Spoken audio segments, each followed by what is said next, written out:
Hello friends, कैसे हैं आप सब। Welcome back to UM institute. और आज की वीडियो में हम लोग पढ़ने जा रहे हैं chapter number 3 material cost control. Chapter number 1 and chapter number 2 complete हो चुका है हमारा कॉस्ट अकाउंटिंग का। नहीं देखा है तो वीडियो जरूर देखिएगा, लिंक डिस्क्रिप्शन में है। आज हम लोग स्टार्ट करने जा रहे हैं chapter number 3 material cost control.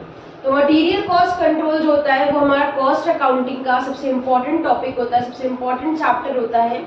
और इससे थ्योरी एंड न्यूमेरिकल दोनों पार्ट आप लोगों के एग्जाम में आते हैं। आप भले ही ग्रेजुएशन के किसी भी कुछ भी आप कर रहे हो, ग्रेजुएशन में बीकॉम कर रहे हो, बीबीए कर रहे हो, सब जगह मटेरियल कॉस्ट कंट्रोल सबसे इम्पोर्टेंट चैप्टर होता है कॉस्ट अकाउंटिंग का। तो स्टार्ट करते हैं और सबसे पहले समझते हैं ये मटेरियल होता क्या है, मीनिंग ऑफ मटेरियल। तो मटेरियल की मीनिंग देखिए लिखा हुआ है, हमारा फर्स्ट टॉपिक है मीनिंग ऑफ मटेरियल। यहाँ पर कह रहे हैं the term material denote the commodities or substances supplied to factories for the sake of converting them into finished goods। Material का मतलब होता है ऐसी कमोडिटीज से या ऐसी चीजों से जिन्हें फैक्ट्री में क्यों सप्लाई किया जा रहा है, ताकि फैक्ट्री में उन्हें यूज करके फिनिश गुड्स में कन्वर्ट किया जा सके। तो फैक्ट्री के अंदर जितनी भी कमोडिटीज फिनिश गुड्स में कन्वर्ट होने के लिए आ रही है वो सब मटेरियल है। ठीक है, अब मटेरियल में देखिए material are also denote by the term inventory and stores. यहाँ पे दो वर्ड आ रहे हैं, एक स्टोर और एक इन्वेंट्री। यानी मटेरियल को हम इन्वेंट्री भी बोल सकते हैं और स्टोर भी बोल सकते हैं। तो मटेरियल तो बोलेंगे, अगर इन्वेंट्री कहीं पर लिख कर आ जाए तो उसका मतलब भी मटेरियल है, एंड स्टोर्स लिख कर आ जाए तो उसका मतलब भी मटेरियल है। बट मटेरियल की जब बात होती है, जब हम लोग वर्ड यूज करते हैं मटेरियल, तो वहां पर सिर्फ रॉ मटेरियल की बात हो रही होती है। बट जब स्टोर और इन्वेंट्री वर्ड आ जाता है ना, तो यहाँ पे मतलब थोड़ा बड़ा हो जाता है। तो स्टोर्स के अंदर क्या क्या आता है और इन्वेंट्री के अंदर क्या क्या आता है, इसे समझ लेते हैं। तो यहाँ पर बोल रहे हैं कि स्टोर्स के अंदर क्या क्या आता है। मटेरियल तो आपका इंक्लूड होता ही होता है, साथ में सन्ड्री सप्लाईज। सन्ड्री सप्लाईज क्या होती है, मटेरियल को बनाने के लिए कुछ एक्स्ट्रा मटेरियल अगर सप्लाई किया जा रहा है तो उसे हम सन्ड्री सप्लाई या सन्ड्री मटेरियल कहते हैं। जैसे अगर आपकी साइकिल मैन्युफैक्चरिंग की फैक्ट्री है तो वहां पर साइकिल तो मेन प्रोडक्ट हो गया आपका जो बन रहा है। साइकिल बनाने के लिए जितना सामान आ रहा है वो रॉ मटेरियल है।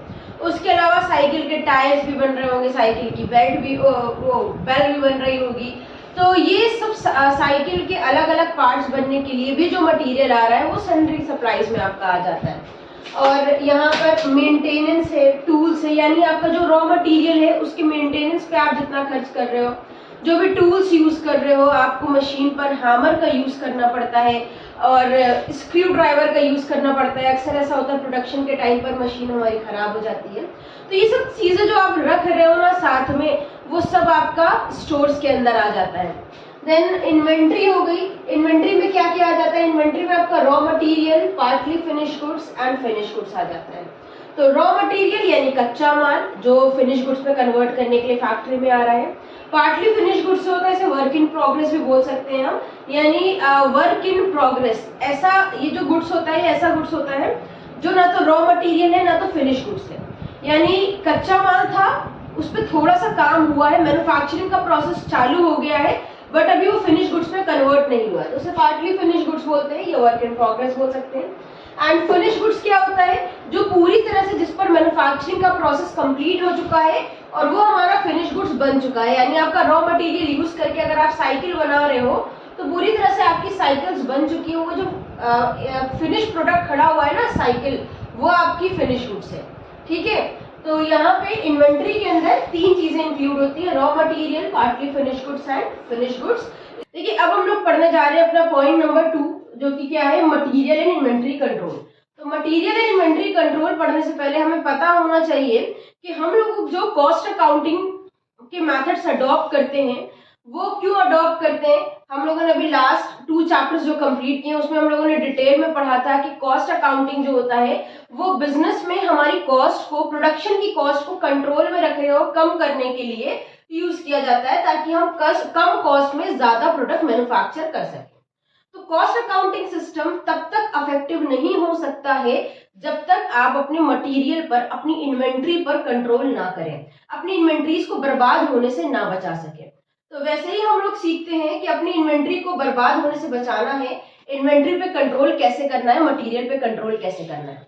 तो यहाँ मटेरियल कंट्रोल की डेफिनेशन हमारे सामने, इसमें कह रहे हैं systematic control and regulation controlation of purchase, storage and usage of material. क्या होता है? कंट्रोल और रेगुलेट करना किस चीज को? जितना मटेरियल खरीद रहे हैं, जितना स्टोर में रख रहे हैं, जितना हम यूज कर रहे हैं, यानी प्रोडक्शन यूनिट में इशू कर रहे हैं यूज करने के लिए। In such a way so as to maintain an even flow of production. इस तरह से कंट्रोल रखना है कि हमारे प्रोडक्शन में एक इवन फ्लो बना रहे। ऐसा ना हो कि हमारे प्रोडक्शन डिपार्टमेंट से बंदा मटेरियल लेने स्टोर आ रहा है तो पता चले मटेरियल खत्म हो चुका है। ऐसा नहीं होना चाहिए। जब भी डिमांड आए फौरन इशू कर दिया जाए स्टोर से मटेरियल। इसे कहते हैं इवन फ्लो, यानी ना तो मेरा स्टोर में मटेरियल कम पड़ रहा है, ना तो मेरा डिपार्टमेंट में मटेरियल कम हो रहा है, और ना ही मटेरियल वेस्ट हो रहा है। तो मटेरियल पे कंट्रोल करना और उसे रेगुलेट करना, इसको इस तरह से रेगुलेट करना कि प्रोडक्शन में क्या बना रहे, एक इवन फ्लो बना रहे। And at the same time avoiding excessive investment in inventories, और इसी तरह से जो हमारा इन्वेंट्री होता है उसमें ज्यादा पैसा जो लगा रहे हैं वो भी हम बचा सके। यानी ये नहीं है कि हम इतनी ज्यादा तादाद में इन्वेंट्री मटेरियल खरीद कर रख ले कि कम तो नहीं पड़ेगा अगर हम ज्यादा खरीद लेंगे, बट ज्यादा पैसा अगर इन्वेस्ट कर देंगे मटेरियल पे तो मटेरियल बर्बाद होने के चांसेस होते हैं। तो इन्वेंट्री मटेरियल या हमारा मटेरियल कंट्रोल क्या होता है कि हम लोगों को अपनी जो परचेज है, जो स्टोरेज है और जो यूसेज ऑफ मटेरियल है, पहली बात तो उस पर हमें कंट्रोल करना है इस तरह से कि हमारा प्रोडक्शन में एक इवन फ्लो बना रहे, प्रोडक्शन चलता रहे। और दूसरी चीज, हमारा इन्वेंट्री पे ज्यादा पैसा भी ना इन्वेस्ट हो। ज्यादा खरीद के रख लेंगे तो बर्बाद होने के चांसेस रहेंगे। Efficient material control cuts out losses and waste of material.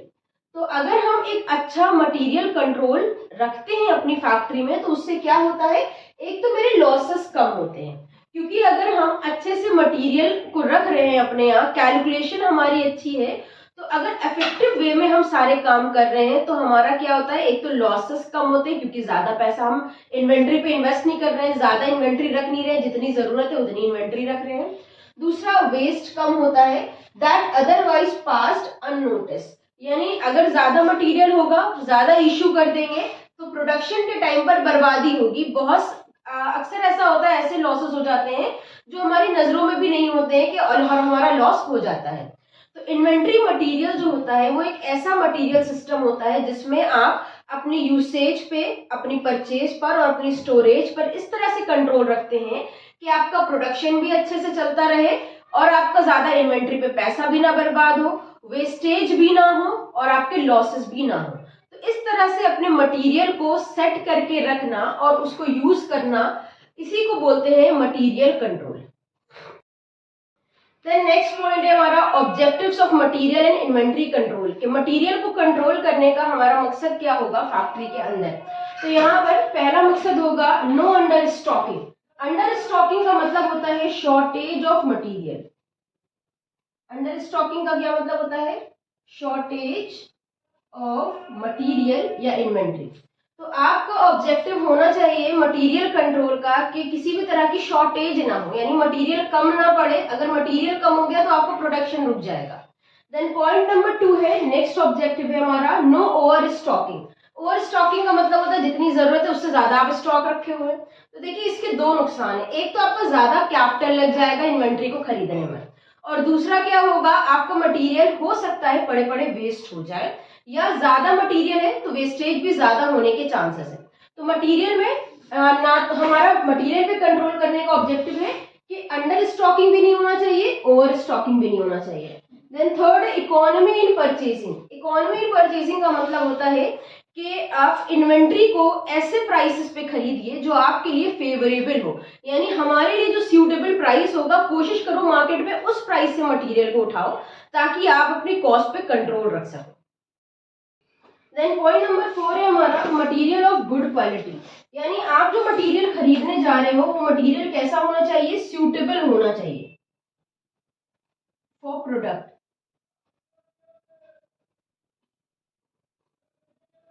ठीक है, यानी आप जो मटेरियल खरीदने जा रहे हो वो मटेरियल ऐसा नहीं होना चाहिए कि इंफीरियर क्वालिटी का हो, पैसा बचाने के लिए खराब क्वालिटी का मटेरियल खरीद लो या बहुत ही सुपीरियर क्वालिटी का मटेरियल खरीद लो। मटेरियल ना तो बहुत इंफीरियर होना चाहिए ना तो बहुत सुपीरियर होना चाहिए। आप जो प्रोडक्ट मैन्युफैक्चर कर रहे हो आपके प्रोडक्ट के लिए सूटेबल होना चाहिए कि आपका प्रोडक्ट अच्छा से बनकर तैयार हो जाए। तो ऐसा हमें मटेरियल खरीदना है, उसके लिए इन्वेंट्री कंट्रोल होना जरूरी है। देन फिफ्थ ऑब्जेक्टिव है मिनिमम वेस्टेज, यानी वेस्टेज हमें क्या करना है, कैसे कम से कम हमारा वेस्टेज हो।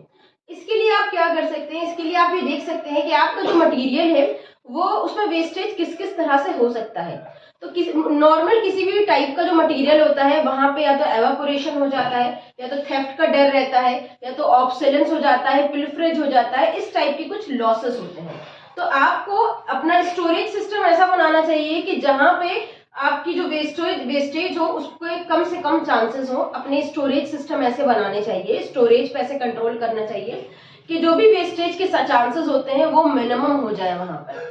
नेक्स्ट होता है पॉइंट नंबर 6 है information about material. Material control का ऑब्जेक्टिव होता है कि अपने मटीरियल से रिलेटेड हमें इंफॉर्मेशन मिलती रहे। सिर्फ इस बात की इंफॉर्मेशन नहीं होनी चाहिए कि आपके डिपार्टमेंट में कितने मटेरियल की जरूरत है, बल्कि आपको अपने मटेरियल से रिलेटेड पूरी इंफॉर्मेशन होना चाहिए कि डिपार्टमेंट में कितने मटेरियल की जरूरत पड़ती है, कितने टाइम के बाद पड़ती है, कितना मटेरियल स्टोर में पड़ा हुआ है, और कितने दिन बाद हमें नया मटेरियल खरीदने की, नया ऑर्डर देने की जरूरत है।